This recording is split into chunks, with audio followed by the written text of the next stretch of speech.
The air in Elliot Grayson's Beverly Hills mansion dripped with extravagance, crystal chandeliers gleamed, champagne flutes clinked, and the laughter of the elite echoed through marble halls.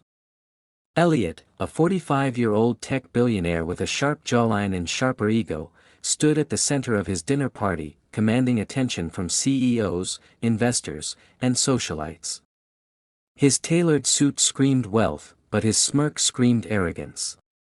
He thrived on control, on making others feel small. Tonight, he'd found his target, Amara, he called, his voice cutting through the chatter. Amara Jones, 32, slipped into the room, her maid's uniform crisp but unremarkable. Her dark eyes held a quiet strength, unnoticed by the room. For 3 years, she'd cleaned Elliot's mansion, cooked his meals, and faded into the background. To him, she was invisible, until now. "Tell me, Amara," Elliot said, swirling his wine, "do you even know what a chessboard looks like?" The guests erupted in laughter, their eyes glinting with cruel amusement. A black maid, playing chess. The idea was a punchline that Amara's hands tightened around her tray. She could walk away, keep her head down as always. But the mockery stung, slicing through years of silence. Her voice, soft but steady, cut through the noise. "I know chess, sir." The room laughed harder, assuming she was clueless. Elliot's grin widened, sensing an easy victory. "Oh, this'll be fun," he said, gesturing to the ornate chessboard in his library. "Let's give her a chance to embarrass herself." Amara's heart pounded as she followed him, the guests trailing like vultures. She wasn't just a maid, she was a woman who'd carried dreams heavier than the trays she balanced. As a child in Chicago's roughest neighborhood, she'd found an old chessboard at a thrift store, its pieces chipped but full of promise. At 10, she'd sneak into her school's library, devouring books on strategy. An elderly janitor, Mr. Clarence, noticed her spark. "You've got a mind like a steel trap, girl," he'd said, teaching her openings, endgames, and the power of patience. By 15, she was winning local tournaments under a pseudonym, her talent a secret from a world that didn't care. But life had other plans: poverty, family struggles, and a mother who needed her. Dreams of chess grandmastery faded as she dropped out of school, working endless jobs to survive. Yet, even now, scrubbing Elliot's floors, she played chess in her mind, visualizing moves on an imaginary board. The library was a cathedral of wealth, bookshelves towering, a mahogany table gleaming under soft light. Elliot sat across from Amara, the chessboard between them like a battlefield. His daughter, Lila, 20, watched from the sidelines. Unlike her father, Lila had a warmth in her hazel eyes, a curiosity that lingered on Amara. The guests settled in, whispering bets on how quickly Elliot would crush her. "Go easy on her, Elliot," one sneered. "She's just the help." Elliot opened with a bold pawn move, his confidence oozing. "Your turn, Amara. Don't cry when it's over." She studied the board, her fingers steady despite the laughter around her. She moved a pawn, seemingly simple, but it was a gambit, a trap. Elliot scoffed, pushing his knight forward, assuming she was fumbling. The guests chuckled, but Lila leaned closer, her brow furrowing. Something about Amara's calm focus felt different. Amara's mind raced, not with fear but with clarity. She saw the board like a puzzle, each piece a story. She remembered Mr. Clarence's lessons: control the center, Amara. Make them chase you. She moved her bishop, sacrificing a pawn to open a line of attack. Elliot laughed, thinking it a mistake, and took the pawn. The guests clapped, but Lila's eyes widened. "Wait, that was on purpose," she whispered to a friend. Years ago, in a dimly lit community center, a teenage Amara had faced a cocky opponent twice her age. She'd used the same gambit, luring him into overconfidence before striking. Now, facing Elliot, she felt that same fire. She moved her knight, setting a subtle trap. Elliot, oblivious, pushed forward, his moves aggressive but sloppy. The room's laughter began to fade as Amara's pieces flowed with precision, each move tightening a noose around Elliot's king. The billionaire's smirk faltered. "Lucky move," he muttered, adjusting his tie. Amara said nothing, her eyes locked on the board. She slid her queen forward, cutting off his escape. The guests murmured, sensing the shift. Lila gripped her friend's arm, whispering, "She's actually good." Amara's heart thumped, not from fear but from the thrill of being seen. For the first time in years, she wasn't invisible. Elliot's face reddened as Amara's pieces cornered him. She executed a brilliant combination, pinning his queen with a rook and bishop. The room fell silent, the air thick with shock. "What the hell?" Elliot snapped, his voice cracking. He accused her of cheating, his pride unraveling. "This is impossible. You're nobody." Amara's voice was calm, cutting like a blade.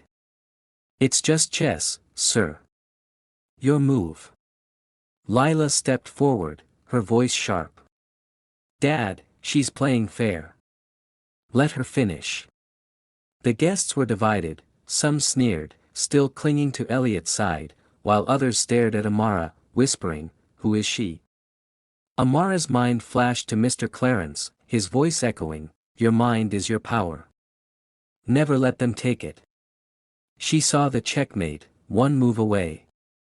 Elliot, sweating, stared at the board, his hands trembling. The room held its breath. The library's silence was deafening. Elliot Grayson, red-faced and humiliated, knocked over the chessboard, pieces scattering like his pride. "This is absurd," he bellowed, refusing to admit defeat. Amara stood tall, her voice steady. "Thank you for the game, sir." She turned to leave, her dignity a quiet force that left the room in awe. The guests whispered, some in admiration, others in disbelief. Lila, Elliot's daughter, chased after her, her eyes wide with wonder. "Amara, that was incredible. Where did you learn to play like that?" Outside, under the soft glow of a garden lantern, Amara opened up to Lila. Her voice trembled, not from fear but from the weight of memories. She spoke of her childhood in Chicago, of finding chess as a lifeline in a world that offered little. She told Lila about Mr. Clarence, the janitor who saw her potential, teaching her to outsmart opponents with a board and a dream. But poverty had stolen her chance at greatness, her mother's illness, her family's struggles, and endless jobs had buried her talent. "I never stopped loving chess," Amara said, her eyes distant. "It's the one place I'm free." Lila's heart broke, but her resolve hardened. "You're not invisible anymore, Amara. I'm going to help you shine." Elliot, meanwhile, seated in the library. His guests' whispers felt like daggers. "She's just a maid," he spat, threatening to fire her. "She embarrassed me in my own home." Lila stormed in, her voice fierce. "You judged her before you knew her, Dad. That's your failure, not hers." The confrontation shook the room. Lila's defiance was new, a spark ignited by Amara's courage. Some guests nodded, impressed by Amara's skill, while others clung to Elliot's side, their loyalty tied to his wealth. But the tide was turning. Unbeknownst to Amara, a guest had recorded the chess match, uploading it to the internet with the caption, "Billionaire schooled by his maid in chess." By morning, the video exploded, racking up millions of views. Online, people hailed Amara as the chess queen, dissecting her moves with awe. Chess forums buzzed, experts calling her a grandmaster-level talent hiding in plain sight. Lila showed Amara the video on her phone, her face beaming. "Look at this, Amara. The world sees you now." Amara's breath caught, her heart torn between fear of the spotlight and pride in her gift. For years, she'd been a shadow. Now, the world was watching. The viral fame brought an unexpected call. A prestigious chess organization reached out, offering Amara a spot in a national tournament with a $100,000 prize. Lila urged her to accept, promising to cover travel costs. "This is your moment," she said, her eyes shining. Amara hesitated, haunted by years of self-doubt. She'd given up so much, could she really step back into the game? But Mr. Clarence's voice echoed, "Your mind is your power." She nodded, a fire reigniting. "I'll do it." Amara threw herself into preparation. Lila became her practice partner, their bond growing into a sisterly friendship. They played late into the night, Amara teaching Lila strategies while rediscovering her own confidence. She pored over chess books, her mind sharp and alive. The internet cheered her on, fans posting messages like, "Go, chess queen," and "Show them what you've got." Amara felt the weight of their support, a world rooting for the underdog. The tournament was a spectacle, held in a grand arena with cameras flashing. Amara, in a simple dress, stood out among polished competitors. She faced top players, her moves precise and fearless. The audience, watching live online, marveled as she advanced, her strategies elegant yet ruthless. In the final match, she faced a renowned grandmaster, a man known for his aggressive style.